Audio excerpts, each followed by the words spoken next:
pada pertemuan kemarin saya sudah menjelaskan mengenai basic gitu ya, mengenai basic dari yang harus teman-teman pahami dari mata kuliah komputer grafis ini, mengenai yang pertama itu adalah gambar vektor dan juga bitmap. Ini hanya flashback ke belakang, ngingetin sedikit lah ya untuk teman-teman mengenai gambar digital vektor dan juga bitmap.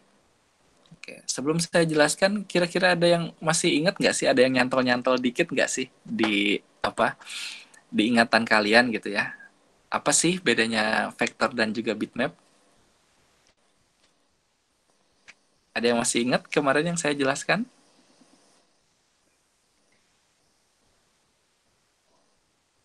Lupa pasti kayak. Kalau vektor itu kumpulan dari garis, sedangkan bitmap itu kumpulan dari pixel, Pak. Siapa tadi yang Halo? jawabnya itu? Mas Fajar. Ji, Pak, saya Pak Oke. Fajar. Kemudian untuk pemanfaatannya, untuk fungsinya, dan juga untuk sifat dari gambarnya itu seperti apa sih? Masih ingat? Sifat gambarnya kalau vektor terus kalau di zoom sampai paling dalam itu tidak akan pecah, sedangkan bitmap itu jika di zoom paling dalam akan ada pixel-pixel yang pecah gitu, Pak. Oke. Kemudian pemanfaatannya, cocoknya vektor ini untuk sebagai apa? Kemudian untuk bitmap ini sebagai apa?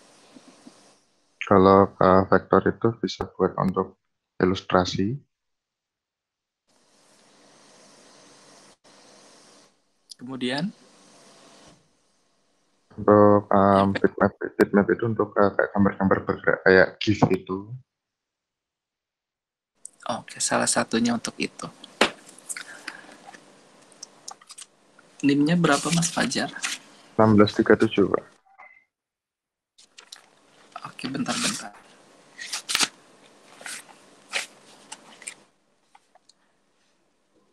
1637. Baik, untuk teman-teman yang lain bisa dipahami atau saya perlu jelaskan sekali lagi? Ngulang lagi. Oke lah, ini saya tekankan sekali lagi ya untuk teman-teman. Konsep basic ini itu adalah sebagai ilmu pengetahuan dasar untuk teman-teman pegang ya, untuk teman-teman ketahui gitu ya. Jangan sampai nanti konsep dasar ini jadi batu sandungan kecil untuk teman-teman gitu ya. Sehingga nanti teman-teman ngelakuin hal yang sama kayak saya dulu lakukan gitu kan. Saya dulu karena terlalu ya udah desain aja gitu kan, bikin aja, sikat gitu loh. Ternyata ya ada basic dasar yang harus diketahui gitu kan. Jangan sampai nanti klien kita atau orang yang percaya sama kita dia merasa apa namanya tuh nggak profesional gitu loh. Kita udah bikin ini capek-capek, ternyata oh hasilnya ketika dibikin kok nggak sesuai gitu ya. Nah, nanti teman-teman jangan sampai seperti itu. Yang dialami kayak gitu biar saya aja gitu ya. Saya sampaikan di sini kepada teman-teman karena saya sudah duluan daripada teman-teman apa namanya tuh berkecimpung di dunia desainer gitu ya. Di dunia desain lah, bukan desainer ya, di dunia desain, mendesain lah gitu. Nah, di sini konsep dasarnya itu yang perlu teman-teman ketahui itu yang pertama itu adalah jenis gambarnya. Jenis gambarnya ini kan ada vektor dan juga ada bitmap. Kalau misalkan sekiranya penting, teman-teman bisa catat atau kalau misalkan apa namanya tuh merasa oh iya saya butuh, silahkan aja tuliskan poin-poinnya saja ya. Nggak perlu teman-teman catat semuanya. Jadi teman-teman cukup tahu poin-poinnya aja. Kalau misalkan nanti teman-teman butuh penjelasan yang lebih banyak gitu ya, yang lebih rinci, teman-teman bisa searching gitu. Nah, untuk yang pertama, di sini saya ulangin sedikit aja ya kupas mengenai gambar vektor dan juga bitmap, di mana gambar digital vektor dan bitmap ini adalah basic yang harus teman-teman ketahui karena nantinya itu ini adalah hasilnya gitu ya, hasil dari editan teman-teman semua, di mana gambar vektor ini adalah gambar penyusunnya itu berupa garis-garis gitu ya. Sehingga kalau misalkan dia mau di zoom sampai sebesar apapun, mau diimplementasikan ke dalam media sekecil apapun gitu ya, ketika dicetak itu ukurannya akan tetap terlihat, akan tetap jelas gitu ya. Jadi tidak akan merubah tampilan dari gambarnya. Berbeda halnya dengan gambar bitmap. Karena dia gambar penyusunnya itu adalah berupa titik-titik piksel gitu ya, di mana setiap titik piksel ini adalah memiliki satu warna. Nah, jadi kalau misalkan nanti diperbesar sampai besar gitu ya, paling maksimal, nah di situ teman-teman bisa tuh melihat piksel-piksel dot piksel kotak-kotaknya, satu warnanya. Nah, di sini kalau misalkan apa namanya tuh teman-teman menggunakan gambar bitmap ini untuk dicetak gitu ya, ini sangat mempengaruhi sekali apa namanya tuh kualitasnya. Jadi tergantung gambar bitmap ini benar-benar tergantung dari besarnya resolusi gambar tersebut. Nah, kalau misalkan vektor itu tidak ada hubungannya dengan resolusi ya. Kalau misalkan untuk bitmap, ini benar-benar sangat tergantung dari resolusi gambarnya tersebut. Semakin besar resolusinya, maka gambar tersebut akan semakin baik, semakin bagus apabila dicetak di dalam media yang besar. Namun, kekurangannya apa? Kekurangannya itu ketika dia diimplementasikan untuk gambar yang kecil, itu akan tidak terlihat ya gitu. Kalau misalkan ukuran gambarnya menengah, kemudian di zoom diperbesar sampai maksimal gitu ya, maka gambarnya itu akan pecah, akan ngeblur gitu ya, akan jadi kotak-kotak aja. Nah itu kelemahannya. Sedangkan vektor, ya mau dibesarin mau dikecilin segimanapun akan tetap sama. Nah kekurangannya dari bitmap, dari filenya ini, karena tergantung dari resolusinya, maka semakin besar resolusinya, maka space memori yang dibutuhkannya juga akan semakin besar gitu. Sehingga kalau misalkan nanti teman-teman semuanya membuat dijadikan gambar bitmap gitu ya, untuk gambar resolusi yang besar juga dijadikan bitmap, kekurangannya adalah space memori teman-teman akan cepat berkurang gitu ya. Dan juga setiap kali teman-teman akan membuka filenya pasti akan sedikit lebih berat. Kalau misalkan komputer teman-teman bukan spek yang untuk gaming gitu ya, yang untuk desain seperti itu. Nah, kemudian pemanfaatannya dari vektor dan juga bitmap, biasanya itu untuk gambar vektor itu digunakan untuk pembuatan logo, kemudian untuk membuat desain percetakan sablon kaos, yang seperti itu ya.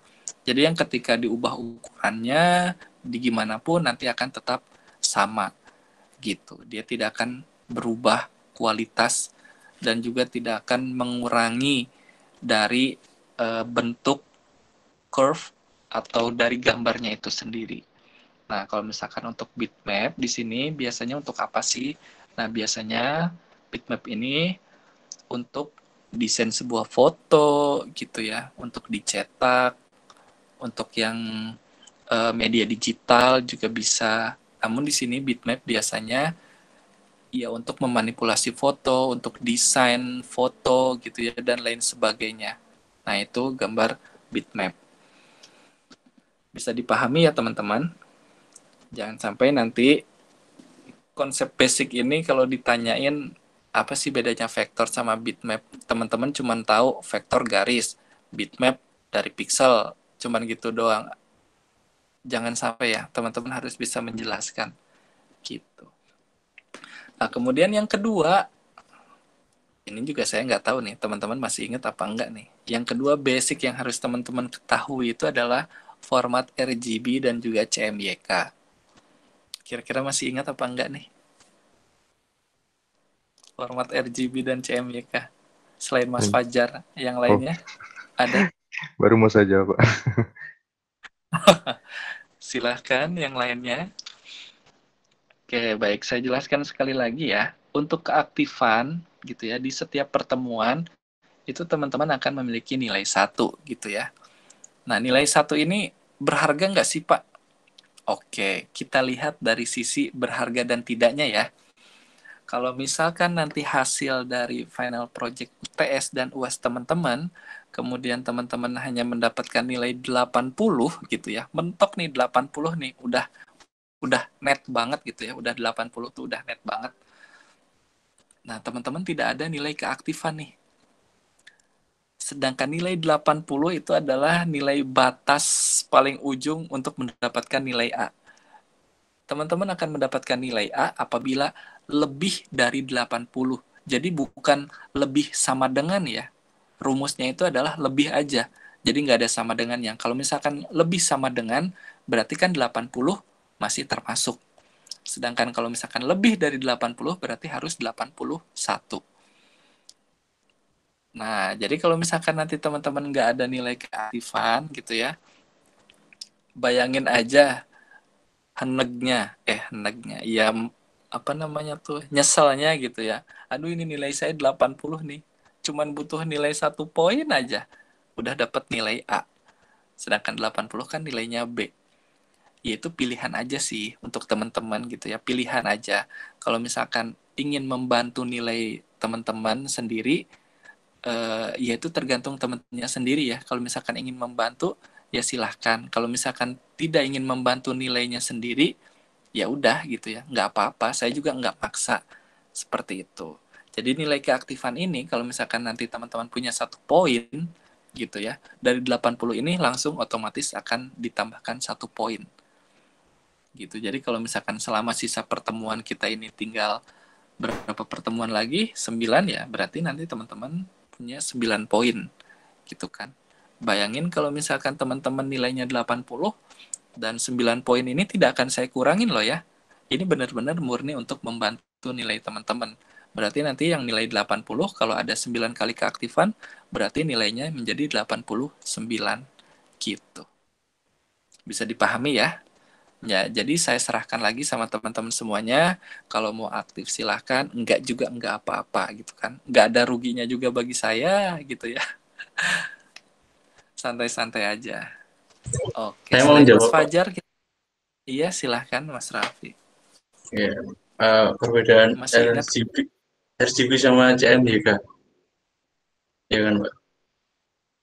Iya. Perbedaannya itu sama sama-sama warna, cuman bedanya warna RGB itu RGB itu digunakan untuk warna monitor dan CMYK itu digunakan untuk warna printer. Ya, Pak ya. Warna monitor sama warna printer. Monitor emang warna apa? Biasanya hitam monitor. Coba pilih diksi kata yang tepat. Ayo, saya sambil Ya, melatih teman-teman ya. Kita sambil belajar bersama gitu ya, sambil mulai memperbaiki kosakata gitu ya, pemilihan diksi kata yang baik. Ayo kira-kira apa nih eh, penggantinya kata monitor? desain untuk desain yang nantinya digunakan tampilan ke dalam media layar. Iya, Pak. Oke, media layar itu Pak, digital. Oh iya, Media maksudnya itu. digital. Iya, Pak. Oke, baik. Kalau untuk yang CMYK, Eh, apa, Pak? Media cetak, oke, untuk layar media media cetak. cetak. Emang Iya. emang perbedaannya di mana sih kalau misalkan kok yang CMYK dikhususkan untuk media cetak, kok yang RGB dikhususkan untuk yang media digital? Kenapa harus Eh, seperti itu? nyata sama apa? Kok nyata sih? Apa ya? Apa ya? Nggak Nyata, tahu, Pak. nyata nggak Belum tahu. nyata. Apa? Oke, Karena Pak. warnanya bisa lebih detail kali, Pak. Karena warnanya bisa lebih detail. Yang lebih detail itu apa? Maksudnya kan kayak tiap warna kan ada kayak gelap terangnya masing-masing tuh loh, Pak. Nah, jadi kayak Iya. CMYK tuh mungkin bisa lebih lebih apa ya? Ya lebih apa sih namanya? Pokoknya lebih akurat gitu lah, Pak. Sama yang dipengenin gitu. Nah, lebih akurat. Kalau yang RGB nggak akurat warnanya. Jadi kalau RGB itu diperuntukkan untuk tampilan digital, jadi digital appearance, misalnya kan diaplikasikan pada layar monitor, karena kan dia lebih punya karakter warna yang lebih terang, sedangkan CMYK itu kan untuk cetak karena dia dan itu dia tuh kalau untuk layar tidak tepat karena lebih redup, tapi untuk dari akurasinya CMYK itu kan dari yang ditampilkan sama yang dicetak itu sama. Sedangkan kalau RGB kita sedang untuk mencetak sesuatu itu jika kita menggunakan RGB akan berbeda setelah hasilnya yang dicetak. Makanya untuk kita mencetak sesuatu foto ataupun dokumen itu menggunakan CMYK yang ada di printer tadi. Sedangkan untuk layar kan untuk karena kebutuhannya dia untuk tampilan di layar monitor dan dia punya kartu lebih terang maka diperuntukannya untuk tampilan digital tadi Pak. Oke, terima kasih atas bantuannya Mas Fajar. Yang 2 orang tadi NIM-nya berapa? Mas Arvin sama siapa tadi satu lagi? Raffi, Pak. Sama Rafif itu Pak, Rafif Agito Oh ya, Prayoga. Mas Rafif NIM-nya berapa? 20, 12, 16, 26. 1626. Satu lagi 18 16 Pak. 20 12 18 16. 18 16. Yes. Oke, 18 16. Oke, baik. Terima kasih tambahannya tadi dari Mas Fajar. Betul sekali ya. Nah, format dari RGB dan juga CMYK ini basic, benar-benar basic untuk teman-teman ketahui ya. Kenapa? Sekali lagi bahwa format ini juga akan menentukan untuk nanti hasil dari editing teman-teman ya. Jangan sampai nanti teman-teman kerja benar-benar, jangan sampai nanti teman-teman harus kerja 2 kali deh ya. Soalnya udah saya alami sendiri bahwa kerja 2 kali untuk melakukan hal yang sama itu gimana gitu ya. Enaknya itu kerasanya kita udah capek-capek sebelumnya udah mendesain, tiba-tiba harus direvisi lagi sama klien, jangan kayak gini gitu ya, coba diubah lagi, kita bikin lagi dari nol. Oke, baik, saya jelaskan sedikit lagi ya mengenai RGB dan juga CMYK ini. Nah, jadi format RGB ini adalah format untuk mendesain teman-teman, di mana sebelum teman-teman mulai mendesain gitu ya, teman-teman harus sudah bisa mengetahui terlebih dahulu kira-kira teman-teman mendesain ini untuk kebutuhan apa gitu. Untuk kebutuhan digital kah atau untuk kebutuhan media cetak kah gitu. Nah, kalau misalkan teman-teman ingin diimplementasikan untuk media digital gitu ya, maka teman-teman buatlah menggunakan format RGB. Kenapa? Karena format RGB ini format warna yang nanti itu akan menghasilkan warna-warna yang lebih terang, warna-warna yang lebih hidup gitu ya, warna-warna yang akan lebih menarik apabila dilihat gitu ya. Apakah CMYK juga tidak menarik? Menarik. Namun warna yang dihasilkan itu akan lebih redup ya, lebih redup atau agak sedikit lebih gelap lagi. Jadi nggak bisa seterang dari RGB. Nah, lalu kelemahannya apa? Kalau misalkan teman-teman men-setting format RGB untuk percetakan. Kelemahannya itu adalah apa yang ditampilkan di monitor gitu ya, warna yang ditampilkan di monitor yang ketika customer kita melihat, oh iya, ini udah pas, oh iya, ini udah bagus, ini udah sesuai. Kalau di monitor, tapi berbeda halnya ketika nanti hasilnya untuk dicetak. Misalkan teman-teman mendesain untuk standing banner gitu ya, menggunakan format RGB gitu kan, ternyata itu untuk dibuat standing banner. Nah, ternyata ketika setelah di print gitu ya, udah dicetak, warnanya nggak sesuai gitu ya. Dia mengalami penurunan tone warna gitu ya, yang tadinya agak sedikit terang gitu ya, dia orange-nya menjadi lebih agak gelap, nggak sesuai lah ya.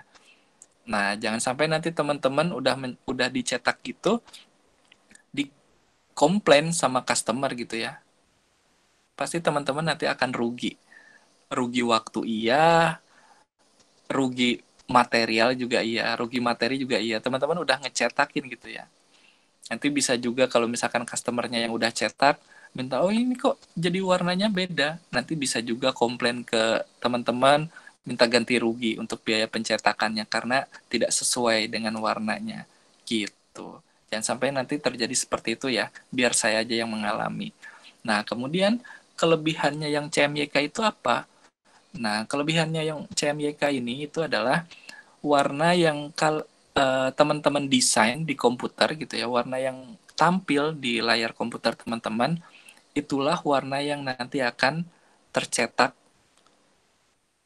di printernya gitu ya. Hasil cetakannya itu akan sesuai dengan warna yang ditampilkan di monitor teman-teman. Nah, kalau misalkan ternyata warnanya nggak sesuai nih dengan yang ada di monitor gitu ya, itu udah jelas. Yang rusaknya itu adalah printernya ya, bukan dari monitornya. Kecuali juga monitor teman-teman udah saking lamanya gitu ya, komputernya udah saking lama, layarnya sehingga menguning gitu ya, sehingga agak kuning layarnya. Nah, nanti itu mungkin bisa aja ada kekeliruan gitu ya. Kenapa? Karena layar monitor itu kan dia memiliki waktu ya, dia memiliki ketahanan ya. Jadi dia tidak akan selalu bening.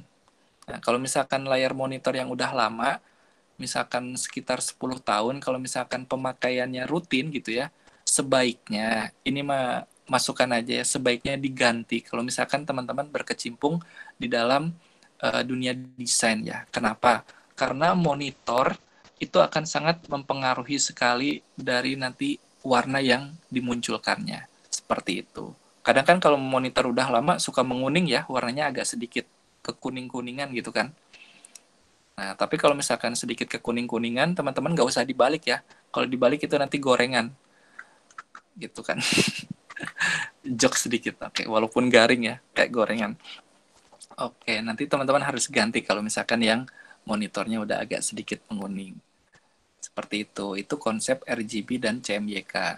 Kemudian kalau misalkan kira-kira, Pak, kalau misalkan format CMYK, saya buat untuk mendesain user interface aplikasi atau untuk user interface website, apakah bisa?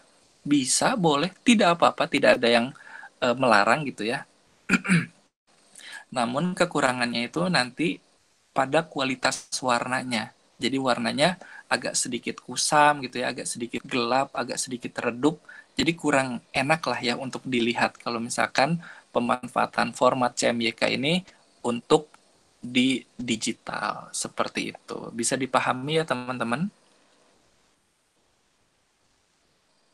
Bisa? Bisa, Pak. Oke, jadi dua konsep basic yang ini benar-benar harus teman-teman pahami ya. Dan yang ketiga, ini jadi 3 faktor basic ini benar-benar harus teman-teman tahu gitu ya. Nah, yang ketiga itu adalah konsep dari layering. Nah, konsep dari layering ini apa? Ada yang masih ingat? Jangan Mas Fajar lagi, jangan Mas Arvin lagi, jangan Mas Afif lagi. Yang lain dong. Ibu-ibunya mana ini? Ibu-ibu. Pak, mau jawab.